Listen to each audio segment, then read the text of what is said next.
welcome to another edition of the Empower Hour. I'm your host, Alqamar. And I'm Hanfah.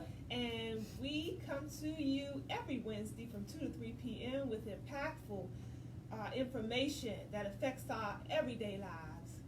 This show is going to be no different.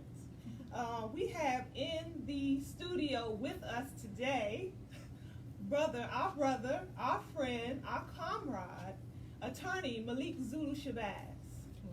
Thank you so much, Sister Hanfah. Welcome back. Thank you so much for joining us again, brother. Those words feel good. A friend and a comrade.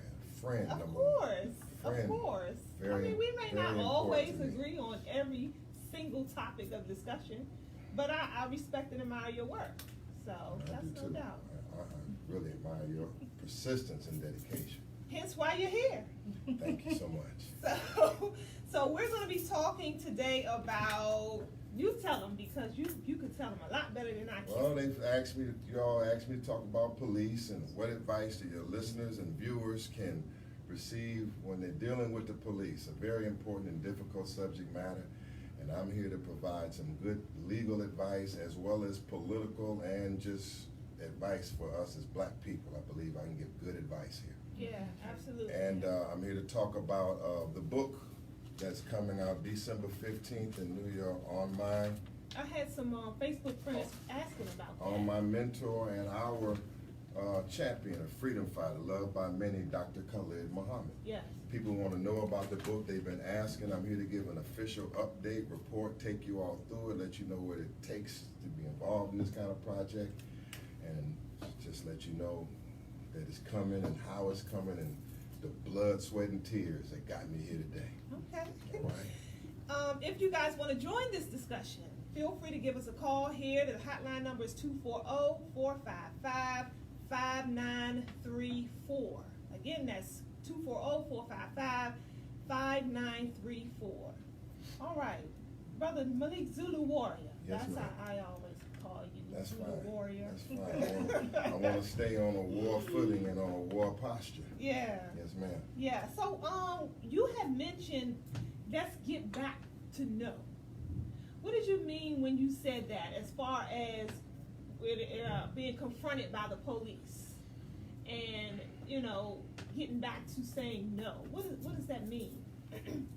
No, the essence of no when dealing with the police, there are two kinds of no's. There's K-N-O-W, getting back to know, knowing what you're doing. Mm-hmm. And there's the ability to have discipline, which is represented in the word no.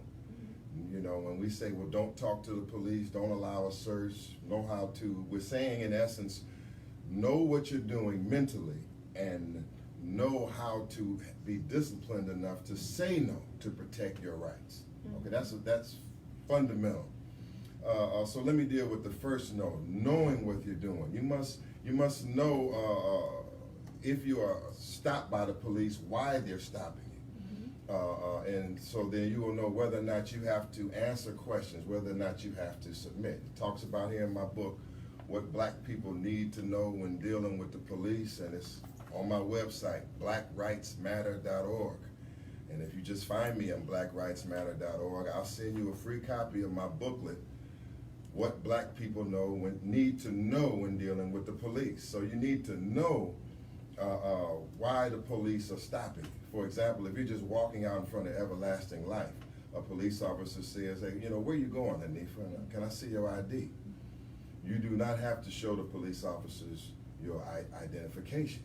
You do not have to answer any questions to the police. You do not have to speak to the police at all, unless you are being detained. If you're being detained by the police, then you may have to answer some questions and you will have to show them a copy of your ID. However, there must be a reason that the police detain you. It must be what they call a reasonable suspicion.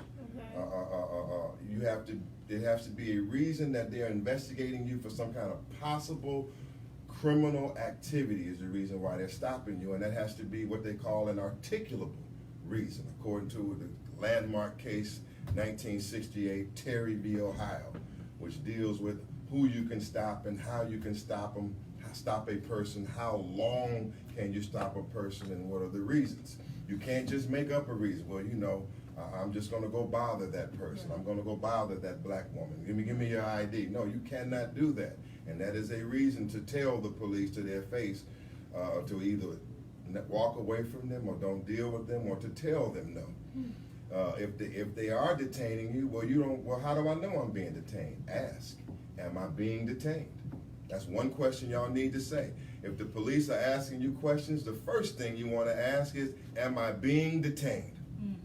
Or number two, am I free to leave? See, don't just start talking to the police. If you're feeling uncomfortable, ask, well, say, sir, well, am I being detained or am I free to leave? And he has to then answer up according to the United States Constitution that I'm holding you here and I'm asking you questions and asking you for an ID because I have a valid legal reason that may be subject to challenge later. It's just some basic things as we get started. What is the protocol as far as recording police officers? You can record the police officers. In every state? You can record the United States Supreme Court has stated that you can record the police. That is your right. It's your First Amendment right to be able to do that. The way they are stopping people or attacking people, alleging that they are obstructing the justice, or they are obstructing the police in carrying out their duties. Most of the time the police officers are lying or fabricating when they're doing that. So what you want to do is you want to keep recording the police. We must keep recording the police officers, and you just want to make sure that you're at what they call a reasonable distance. You want to make sure that they can't at least try to not be in the way of what they're doing. Although their definition of you being in the way of what they're doing and our definition can be completely different, or their definition of what is a reasonable distance or not obstructing them is different than what the law says. And so they get very aggressive and hostile when being recorded. Yes. And the person with the video camera then has to make a choice of whether or not I'm going to keep recording and I'm going to stand up for myself and I'm going to challenge them on this, or whether you're going to, as most people would tend to do, your heart flutters and you want to back down when 4 or 5 officers are coming. And you just have to make that choice. And sometimes we just have to make that choice, and I'm for standing up and making that choice. We have to establish that right to monitor and video the police. So what about the searching of someone's vehicle? Should it be treated the same way as if the police just come to your door without a warrant and says, I need to search your home? Do they need a warrant to search your vehicle, or? Police officers do not need a warrant to search your vehicle if they have stopped you for a valid traffic stop. That means they have already had a reason to stop you. Okay. But search you is a little bit different. Okay. They don't, when they stop you, it's presuming that they're stopping you for a valid reason, inquiring into your broken tail light, you crossed the light, whatever traffic violation. Okay. They can't just search you. They have to ask, will you consent to a search of your vehicle? Okay. Unless there's something from their eyesight that they can see in your vehicle or smell, according to the law of the state, that will allow them to inquire further through a search. But absent, like just say a weapon out on the seat, absent indication of some crime being committed in the car, absent that you're breaking law anywhere, obviously, no, they cannot.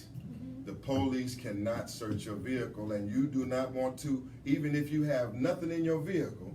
As a people, we want to establish a policy that you cannot search my vehicle, even if I'm 100% clean.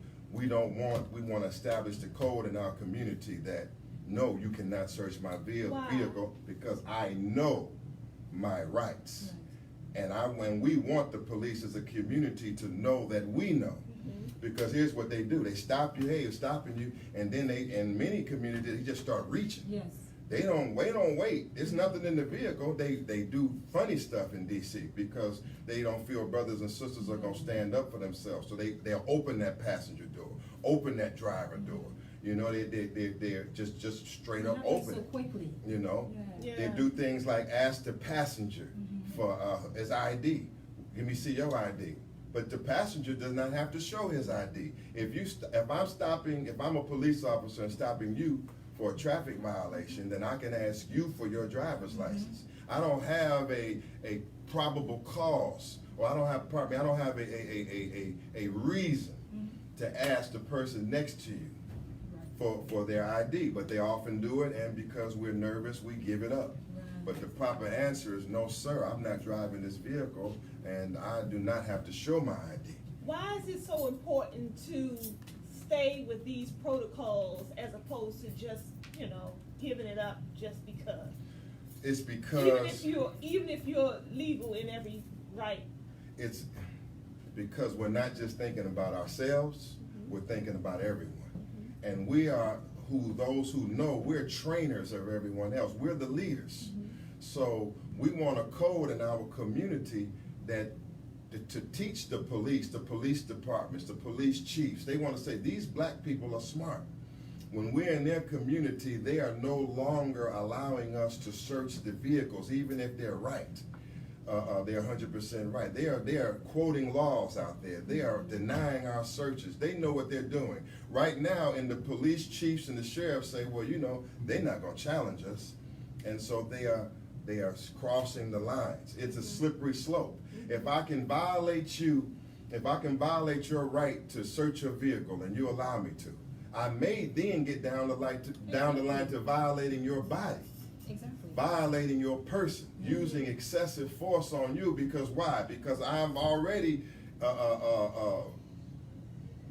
violated the lesser law, and therefore it's a slippery slope. If I violate the lesser law as an officer, I'm more likely to be encouraged to violate the greater law, all the way up to the taking of your life. Right. Makes sense. And so, we have to take we have to take a hard line on the police. That's what I'm saying. All of us, whoever we are, take a hard line on our rights with the police. Right. On our rights. I'm glad that you mentioned that, because the ID thing, you see it oftentimes, and then when you read the comments, let's say a video come out, a lot of us don't really know this. So we'll say, why does the passenger have an attitude? Just show him the ID. But he or she doesn't really have to. But most of us don't know that. Yes. And so we automatically think you just need to do whatever the police is asking you to do. So we automatically think that if something happens in that situation, the person should have just showed the ID to avoid the situation getting out of hand. But the truth be told, that passenger didn't have to, based on what you're saying. Right. But because we don't know that, we automatically said it's their fault. They should have just showed the ID. Well, we all want, because we have generally hostile police forces interacting with us, we all desire ease. Human nature is to desire ease when dealing with the police. But that can be very detrimental to our cause. For another example, we want to talk. We talked about saying no, N-O.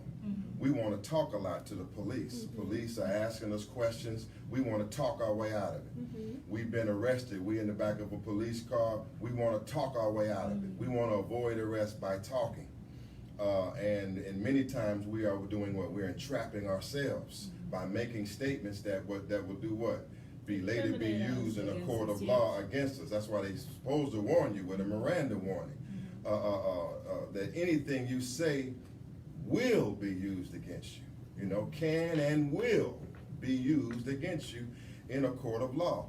But no, a million times over is the best answer when it comes to speaking to the police while detained without an attorney. You should not speak to the police while arrested without an attorney, and if detained and asked questions, you should give up as limited information as possible while you are detained. What do you see as an attorney out there fighting on behalf of our rights? What do you see as like the number one, or one of the number one biggest mistakes that we make when dealing with the police? That if you can get this point across, that'll help your job out a whole lot. Wow. I could say I'd rather not have this job. I'd rather this job not exist. This job of Tony Green in Georgia, case I have now, Kingsland, Georgia. He's shot and assassinated by Officer Zachariah Presley, who in some kind of emotional rage tracked him down and ran him down, and he's unarmed and shot him down. You know, I wish that this line of work of representing persons that are dead and their family members are grieving, and we have to try to hold police officers accountable and sheriffs. I wish all of that didn't have to exist. I don't want to shift the burdens and say that this situation is our fault. You may see a black man running from the police, 100 miles an hour, jumping fences. You say, well, he shouldn't have ran from the police. You know what?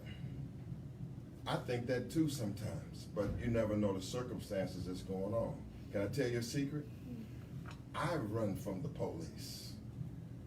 And if I have calls, I will run from the police again. Are you listening to me? I have ducked in alleys and around because I don't feel like dealing with them, especially if I've done nothing wrong. I have escaped from the police, and I'll escape again in good cause. However, some of our social behaviors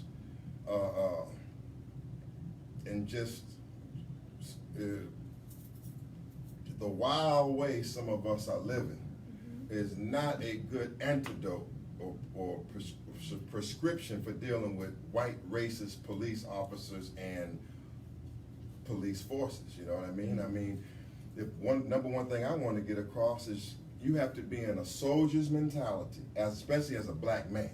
You have to think like a soldier and know that you are encountering enemy soldiers when you step out of your door, your house, your home. That's the one thing I want to get across to the black man.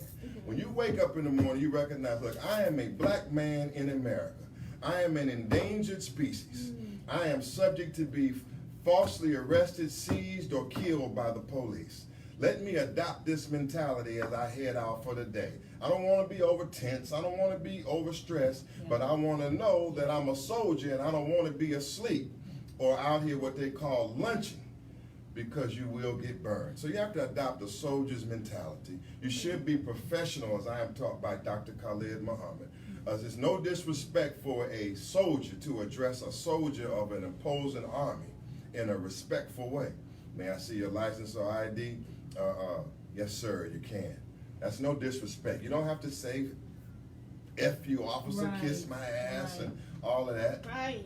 You know? Glad you brought that up. I want you, because if you want respect, you have to give some respect. And you want to let them know that I'm a professional, and I'm going to hold you, Mr. Officer, to a professional standard. Because once you get lazy and sloppy with it, then he can get lazy and sloppy with it. And you'd rather, when the tape is ran back and the witnesses come back, or if the case goes to trial or whatever, you want him to be the one being unprofessional and emotional, and you want to be the one being in control, discipline of your emotions, yet firm on your rights. And if necessary, ready to throw down if it's got to throw down. You want to be right in that moral position where you're professional, calm, control of your emotions, your environment, you got your stuff straight.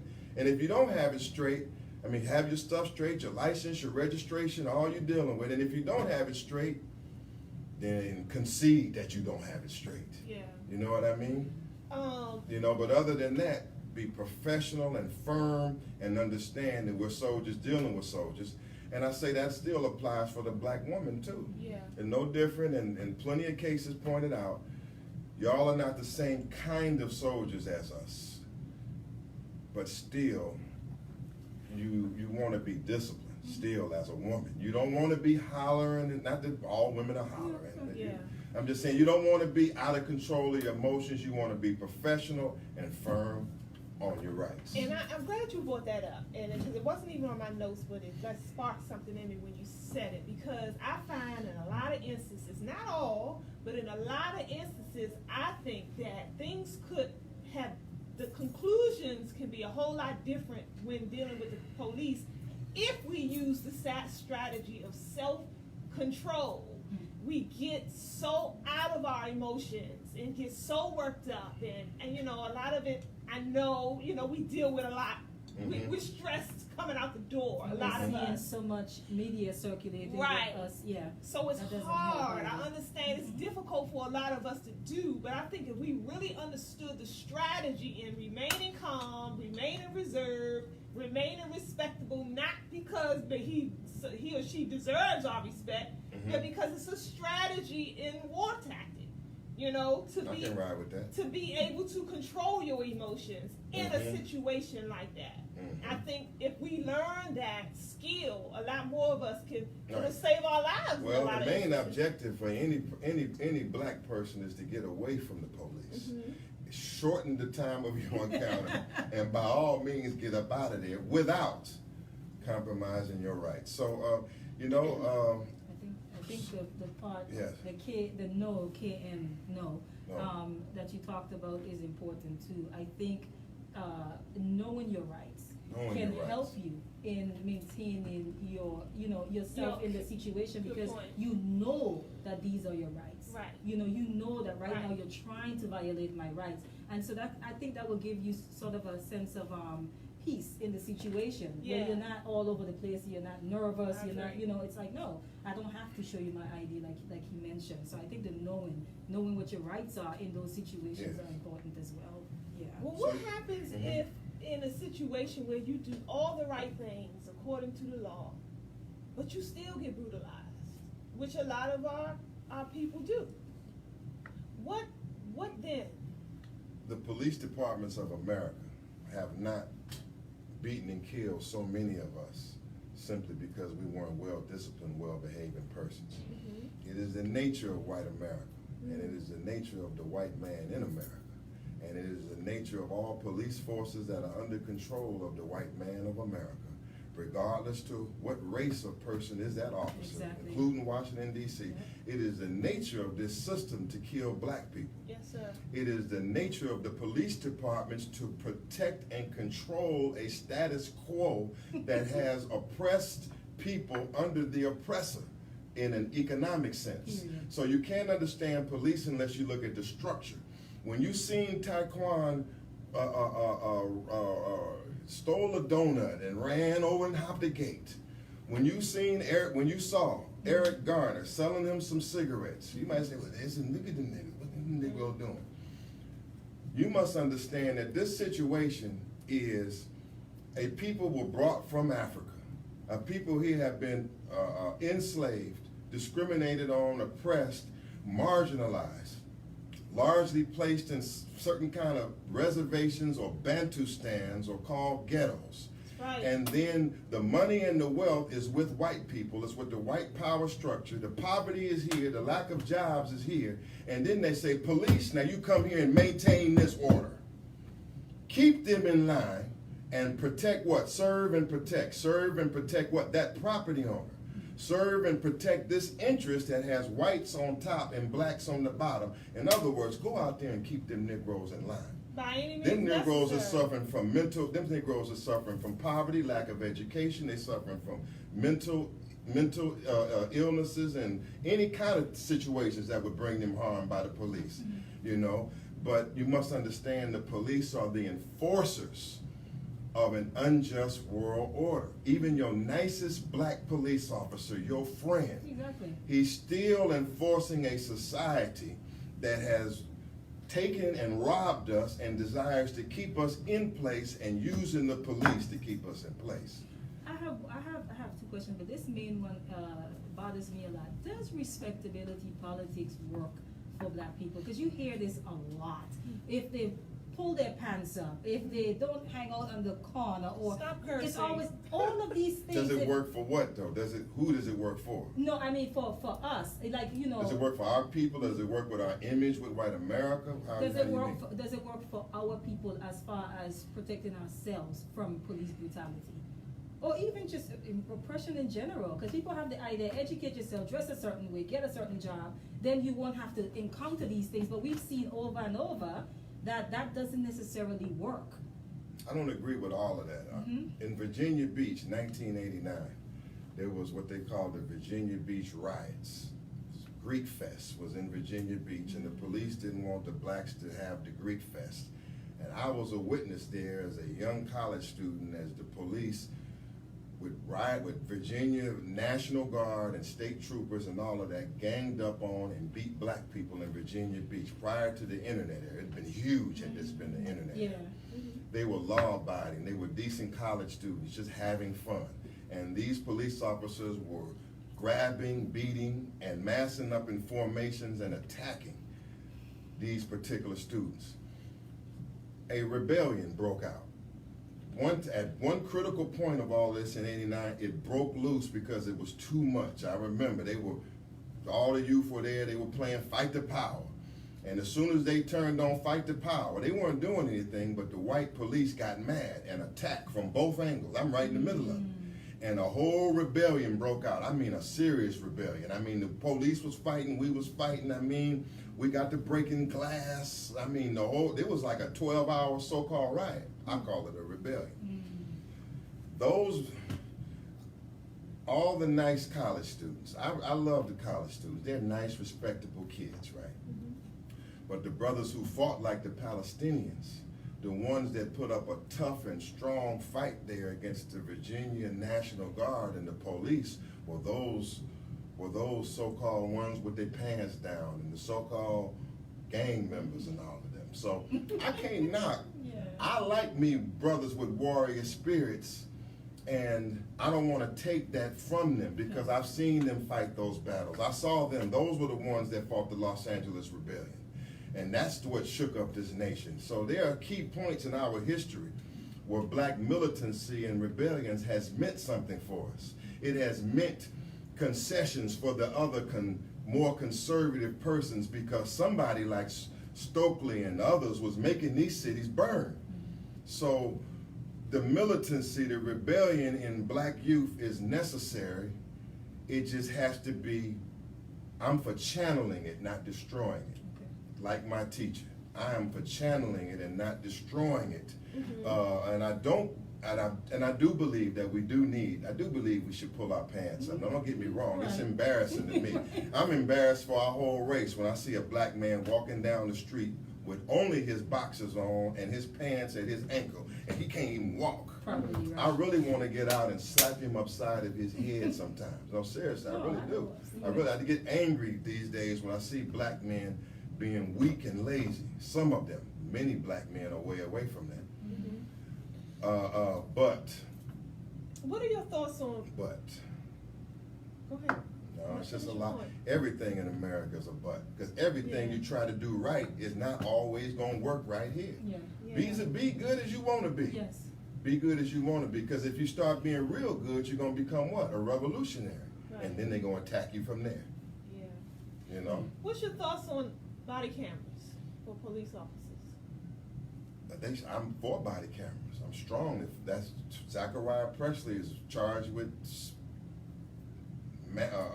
what is he charged with? Manslaughter, voluntary manslaughter. Should be second-degree murder, but he was arrested immediately by the Georgia Bureau of Investigation based on his body camera. If it had been up to his word or what happened to him and Tony Green, we probably wouldn't be charged now. So I'm for body cameras, but guess who I'm really for body cameras for? Us.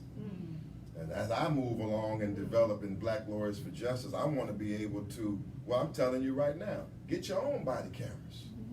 You know, if you get stopped by the police, flip on your body camera, your tie camera. Good point. I like that. Use the intelligence techniques that are used against us, against them. Record them. If you don't always have to have your phone out, get you a tie camera or a little camera on your sleeve. How you doing, officer? Recording him all the while. You know, that's something that the advanced political activists or just people that know what's up can use. I'm for body cameras, but I want us to have them too. Good point. Can a system this broken be reformed? This system, according to white America, is working. This system is not broken according to the president and his followers and those in America right now. They say America's on the comeback. That America, yes, it is being repaired. It is being reformed. It's being reformed away from y'all. And you Negroes and Mexicans and Obamaites and all of that. The white man said, yeah, my system's being reformed, or I'm great again. I'm the white man talking, I'm great again. As far as we know, the answer is a flat, firm no. Nowhere in the history of America up to its present day can we say that the evidence will show that America will turn around and treat us justly and fairly. As a matter of fact, in any way, as a matter of fact, at this year and time right now, you can say that America is more backwards now than ever. The fact that Donald Trump is the president of this country is a clear sign that America's more backwards now than ever. Why do you think so many of us have so much faith in this system, despite all the years and all the retribution, all the pain and murder and suffering that we've been dealt by the hands of this system? Why do we turn around and still believe in it so strongly? Well, we don't see nothing else better right now. We don't see anything else better. I mean, you can go, there were many slaves on the plantation that was not eager to leave the plantation. They didn't see anything better. Alternative, yeah. They didn't see anything better. So we have to show our people that there is a better way. We have to convince them that there is a better way. Now, there's an argument inside of your argument that you can make certain kinds of progress and some kinds of progress in America under this nation within a nation concept, that there's some progress you can make. We can talk about that. But overall, America cannot be reformed. That's one subject that is covered here. We're talking about the Book of Khalid and Dr. Khalid's position on America. Those that are into the scriptures, and it said that Nineveh could be changed, that Nineveh was going to be reformed because the king in Nineveh, Dr. Khalid deals with this, that the king of Nineveh, he put on sackcloth and ashes. And because he put on sackcloth and ashes and pretended to atone for the crimes that Nineveh had committed against God's people, that God would forgive Nineveh. But however, as Dr. Muhammad points out, Nineveh being a modern day America, according to the scriptures and the teachings of the Honorable Elijah Muhammad, but that 2 books later after Nineveh, you have to go into the book of Nahum when it points out that Nineveh tried to trick God and Nineveh was destroyed by God because she was a liar. And that is America. America, with all of her civil rights bills or pretensions of bringing about racial justice and racial equality, has largely been a farce. America pretending to change has been a farce.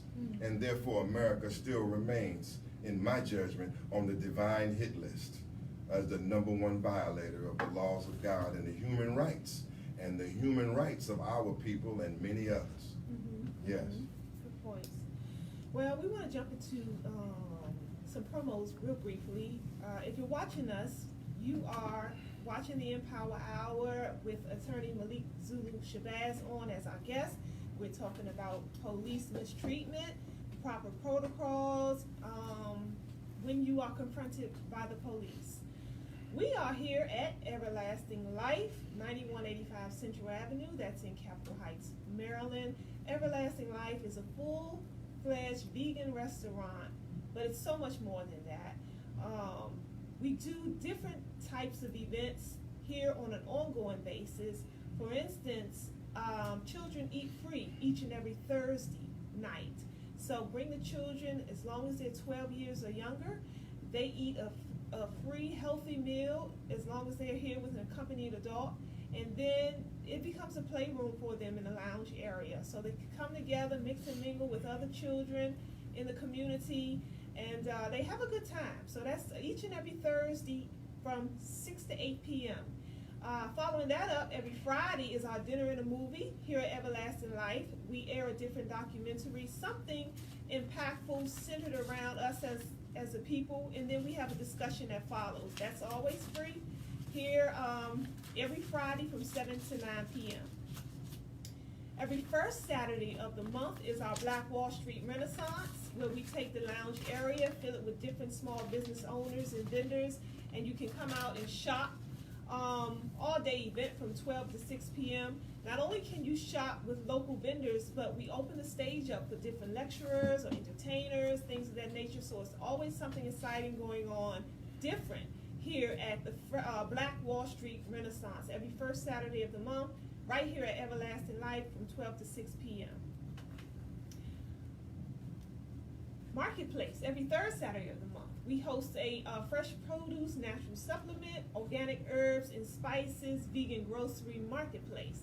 So again, every third Saturday of the month from 11 to 4 p.m. Come on and join us for that. That's always free as well. If you're interested in becoming a vendor for that or the Black Wall Street Renaissance, find us online. We're pretty easy to find under Everlasting Life, Vegan Restaurant and Lounge.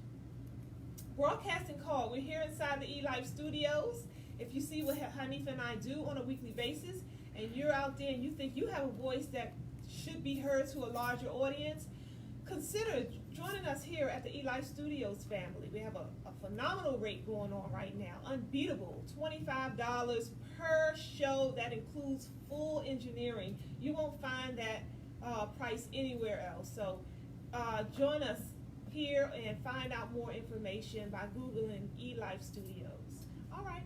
Back to the program at hand with Attorney Malik Zulu Shabazz. If you guys are wanting to call in, the number is 240-455-5934. Hold 1 second. Now, can y'all beat this on NBC or CNN? Let me know. 'Cause if you can, I ain't figured it out. Did you hearing what I'm hearing up in here?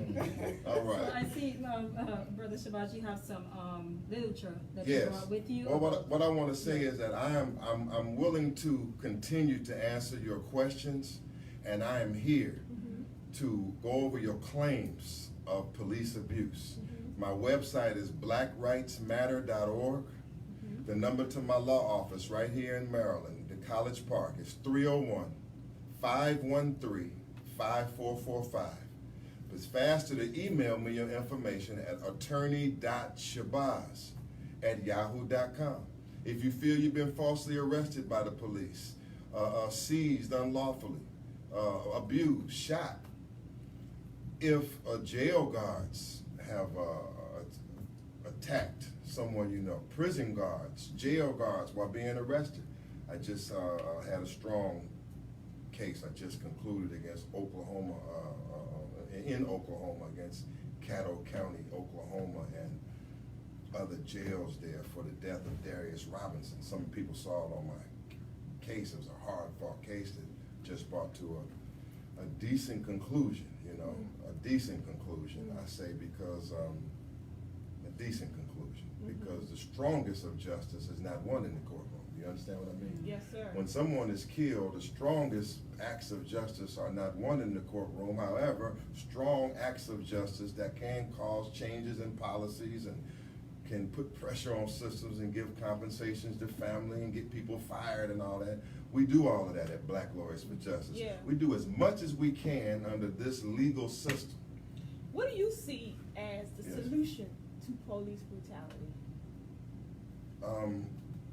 The ultimate solution is self-determination. Self-determination. I was talking with Attorney Mustafa Al-Ansari of the American Institute of Human Rights earlier today about he made a historic filing at the United Nations for our self-determination and the right to govern ourselves in these what they call ghettos or enclaves here in America. Similar subject I was speaking on with the Honorable Silas Mohammed in Chicago as I celebrated his Savior's Day, and we were dealing with the basic points that we raised and we've been given from God. Separation. I have to say that in order to cure police brutality, you would have to be able to completely reform the police brutalitizer. And that means you would have to reform the white man. And the white man cannot be reformed. The white man by nature is born to shed the blood of black people. By nature. It's just how it goes. If you look at the history, let alone the genetics, he lives to a great degree by your demise. He cannot avoid tearing into your flesh. So you really have to be, if you wanted to be completely free from white racism and brutality, you'd have to have a separate land of your own. However, you can go to South Africa where it's so-called black police force, and you can see brutality there. Yeah. All systems in society have security or police for 6,000 years or more, regardless to race. They all have it. The question is, but you don't see the type of racial attacks or abuse by police that you see in America, in other countries as I've been to. So, you know, if you're in America, you're going to have a problem with the police. I don't see it changing anytime soon. I see white police getting bolder. So as you're talking about solutions for survival, dear sister, knowing your rights, solutions for survival, police patrols. There are no black organizations out here, and yet we've encouraged, maybe the new Black Panthers will be on it soon. There are no real serious community efforts for patrols. There's no one saying, well, you know, these are the police accountability, the patrols, the activities that are going on in our community. But that's what we could do. Yeah. There could be more efforts around a united front with organizations saying that these are our schedule of activities to protect our people from this menace. Yeah. This is part of the dysfunction of black leadership. Yes, sir. We can complain, but we say, well, where do I go for help? I agree. And they will say, well, what are all these groups doing? I agree. Each one of these groups is doing their own thing, and they have yet to combine. Yeah. Be that as it may, and I can't bring about a solution to this problem, but I can help let y'all know that I'm just come to blackrightsmatter.org. That's what I ask. And let me try to give you some knowledge. At least what the individual can do right now is gain knowledge. If you're an organization, I will help supply your organization with your organizational version. I'm making a version of this for the new Black Panther Party. I'm going to make a version of this for the Lost Found Nation of Islam. I will help train community organizations on how to hold police accountable, how to tie the demonstrations, the police patrol, the police, the lawsuits together to harass them and to hold them accountable. Because there are some reforms, there are some what I call reforms, some changes, some pushback, some defense. And you know, and so therefore I say that Black Lawyers for Justice and myself as former chairman of the Panther Party, I'm open for dialogue and talk about real coalitions against police brutality and abuse. I am open for that. Thank and you. helping to put it in concrete terms. I'm on this 24/7. Returning to the point of self-preservation, Yes. doing for self. Yes, ma'am. Why do you think, or maybe it's just me, that it's so far-fetched for most of us to grasp a concept of policing our own communities? When that subject comes up, it normally, you know, black people don't take that seriously. Why do you think we're so? I don't think they even know that we can police our own communities because they haven't seen it. But there are some examples. We'll talk about it in a minute. I have the Book of Khalid here and the chapter here on the FOI class. The FOI class he taught at Muhammad's Mosque number 4 in February of 1993. Inside of it, it talks here about what? The dope busters. Talks about something that most black people don't know. In 1988, 9, and 90 in this city was one of the strongest efforts ever at self-policing. And that was waged by those legendary brothers and sisters who fought in the trenches from Muhammad's Mosque number 4 called the Dope Busters. They had took control over there, Mayfair Mansion, and over there off Kenilworth Avenue, and they were policing and patrolling our own community to a great degree of success. And this whole city was fired up. You know, there's some things that happened after that, but this has been done. It can be done. There was a time when there was a Black Panther Party on the streets of America, and the police knew that they were being watched, they were being monitored, and when they killed somebody, they knew that it was a chance that one of their men somehow or another was going to pay the price very soon. So again, so don't lose hope. It is a serious problem, but the nature of our situation in America that is a problem. You know, and we have to keep on fighting and striving for solutions until ultimately, Brother Baruch, we're out of here into some kind of promised land of our own. Okay, Ashe. Yes. No, I was saying, the literature he had as far as the black man dealing with police is on the Yes, website. on the website. Okay, Email so me, it is. attorney.shabazz, attorney.shabazz, SHABAZZ @yahoo.com. I'll give you my pamphlets. I'll be more than happy to give it to you. Attorney.Shabazz. I'll speak to your organization. I'll come to your organization. I'll come to your campus. I'll do a webcast. I train on these subjects. Yeah, I've been to one I'll of- train one on the of your, subjects.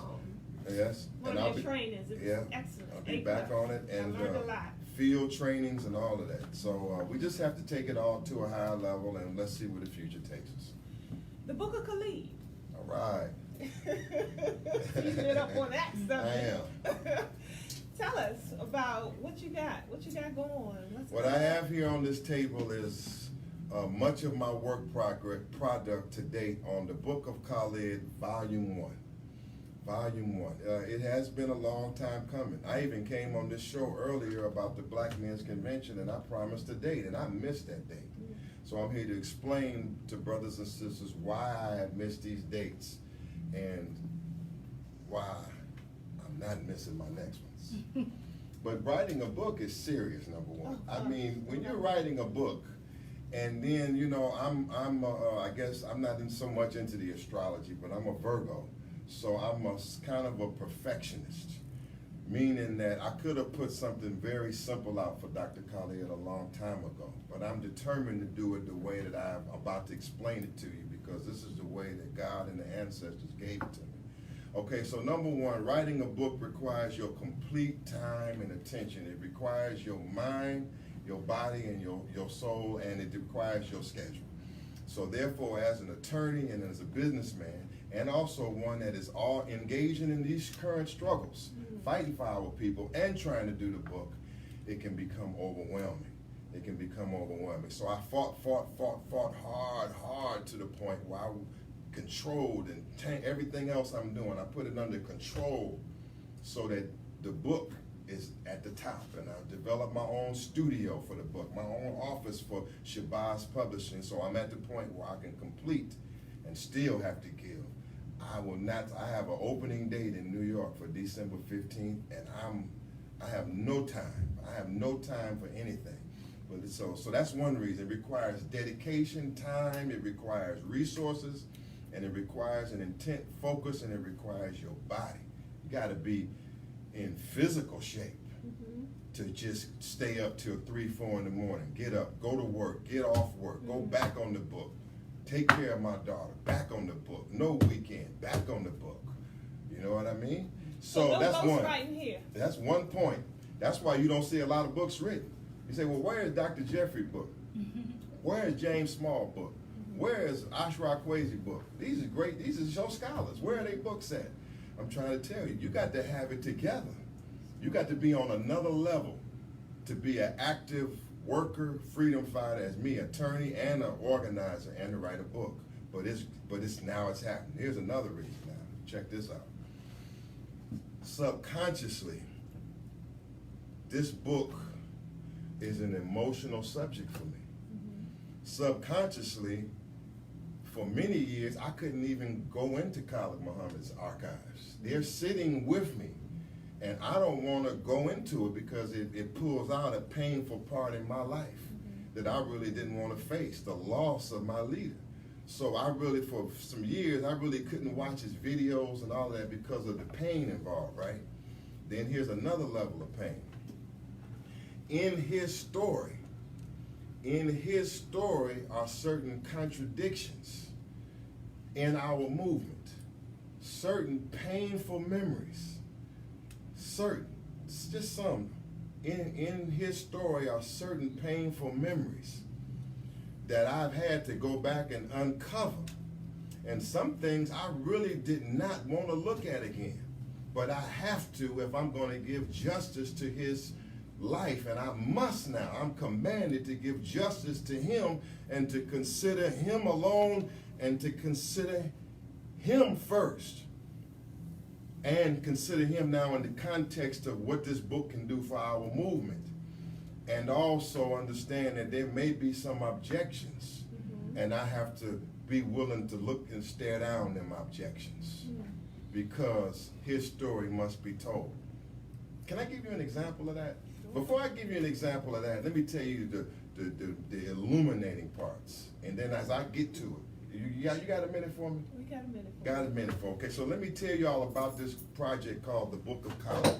It's 3 books. It's kind of like tripart. It's 3 books in one. There are the transcripts of his greatest speeches. Some of these speeches many of these you have never seen before. Some of them are the exclusive property of Unity Nation. They are not on YouTube. They have never been released. They will be released. And they are not just the transcripts of his speeches, but it is presented in a form that I take his word from. I take his greatest words as the word of God, okay, for black people, because it is a reiteration and an exaltation of the words and the teachings of the Elijah Muhammad and his teacher, Khalid Mohammed, as taught by Dr. Khalid Mohammed through his teacher, Louis Farrakhan, and taught in only the brilliant way he can teach it. And I lay it out here in a scriptural fashion. I don't just lay a transcript out. I lay it out how I believe it to be, chapter and verse, from these holy words, from this holy man.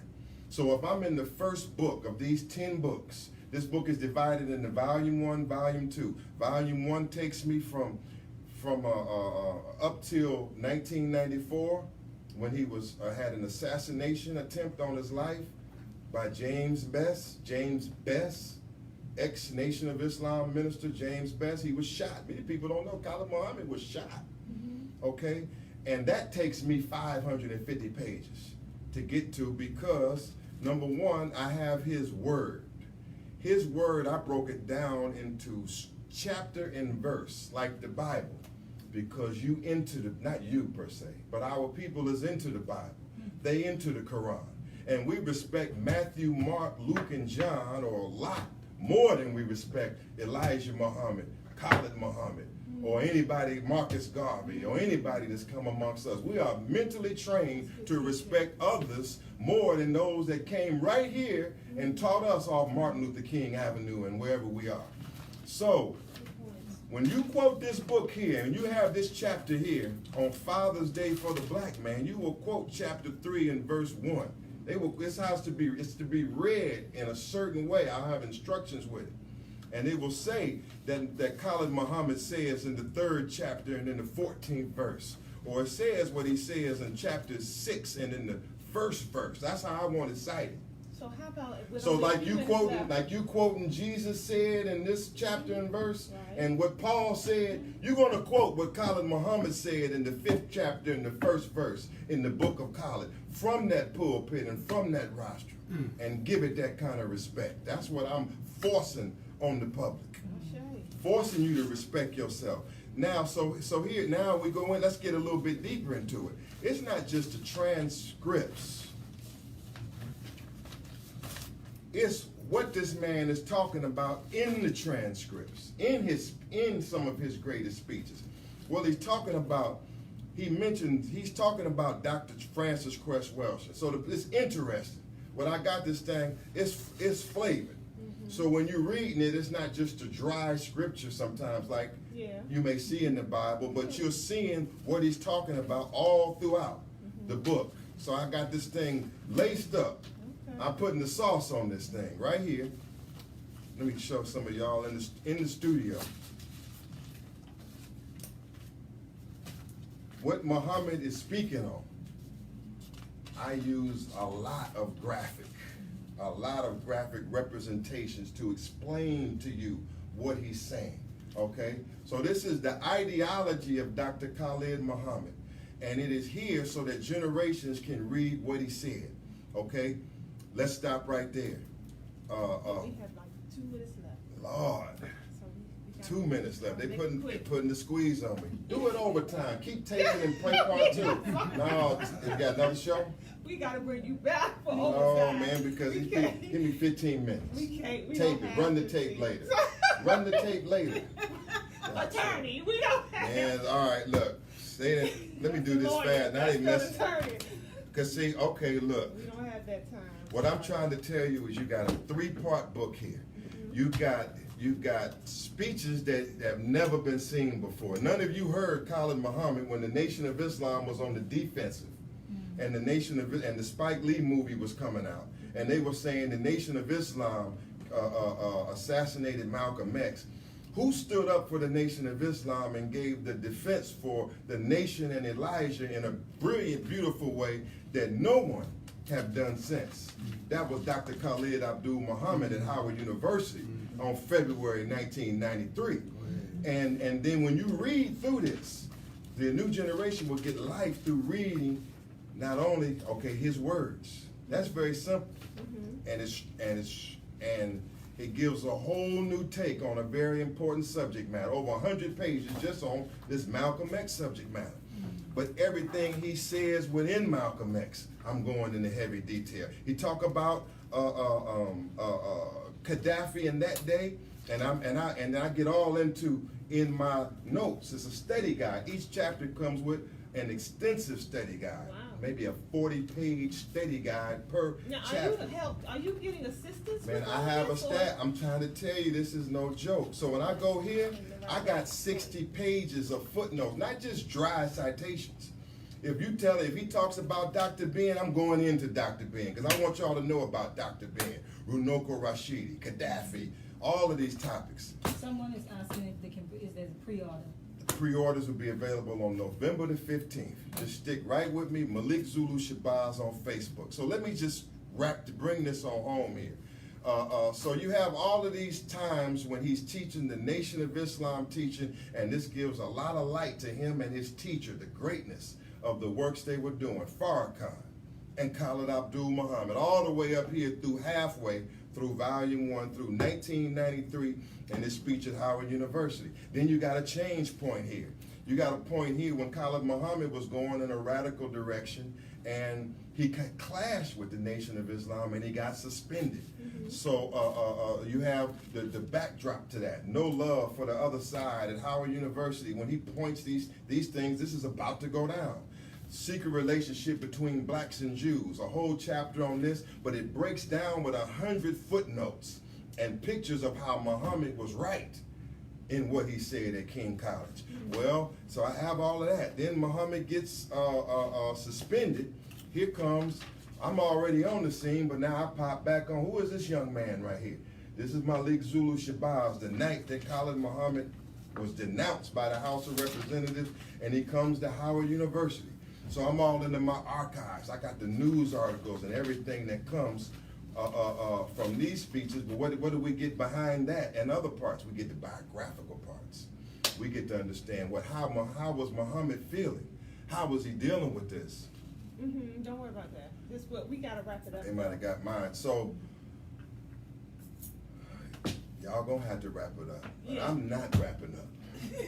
I'm getting ready to ramp it up. All right, that's all I'm saying. All right, so just keep me in your prayers. Well, I'm going all out. I will not turn back. What are you asking from the public? What can they do? Stay tuned. Just stay tuned. Okay. Have faith in me. Have confidence in me. I'm not perfect, but I promise you, I'm striving hard. Just be patient with me, and I got you covered because we need this. We need this. We need our rights. We need a few things I have to offer. We just be patient with me. I give my life to giving you all the products that will help us to be better. All right. That's all I can say to you. Well, family, that is our Empower Hour. As you can see, we could go on and on and on with this brilliant brother and all the things that he do out here. He's doing the footwork, as you can see. You know, he got a full spread out here. And I wish we had more time to go into it. We can. But we'll bring you I'll back. come back. Okay. Let me have a progress report sometime in around before December 1st. Okay. Well, But we'll bring And you I'll back. come back, and then I'll be under the pressure to produce more, and I should come back with the. Join Hanifa and I on the Empower Hour every Wednesday from 2 to 3 p.m. with different impactful topics of discussion. You can follow us on Facebook under Empower Hour Talk Show. We also have a YouTube channel under Miss Free the People, that's MS, Free the People. So if you can't catch us live, you can catch all the past programming right there on YouTube. Until next week, family, take care of each other. Peace.